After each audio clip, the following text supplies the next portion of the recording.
Well, I like hamburgers because it tastes good, for starters. My name is George Motz, and well, I'm a hamburger expert.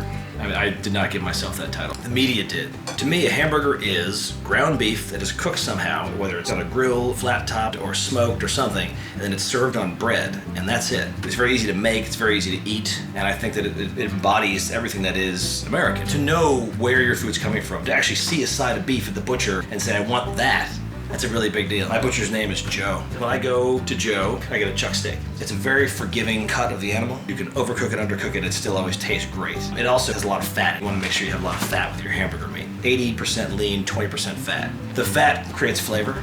This is flavor. Right there. There it is. The single most important aspect to making a great burger is to start with fresh ground beef. So we take chuck steaks and we put them in the grinder. You grind it twice to make sure the fat and the muscle content, become one. Then I take onions and I slice them very thin. You don't want to have a thick onion that doesn't cook. You want to have an onion that actually cooks.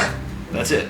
Beef, onions, and salt. Oh, and a white squishy bun. There are many ways to make a hamburger. The most difficult way to make a hamburger is the way that everyone thinks is the easiest way to make a hamburger, which is to put it on a flame grill. You have very little control over the temperature. You have to hand patty it. The heat from your hands actually cooks the fat a little bit. You want to be able to keep the ground meat as loose as possible. So I prefer to cook mine on a flat top or in a skillet. The skillet will hold a lot of the juices in place, which is also the fat, basically, and keep your burger very moist and make it very tasty. I usually cook, it's called a smash burger. The best way to do it is take a scoop. You take a scoop of meat and just drop it in the pan. And you let it sit there for a minute, and you literally just smash it with the spatula. And it's never actually touched by your hands. It's only been cooked for 2 minutes or so it still maintains a tremendous amount of moisture, even though there's no pink inside. And then we put the burger on the toasted bun. To me, if you have a really good piece of chuck, the fat should be flavor enough. That's it.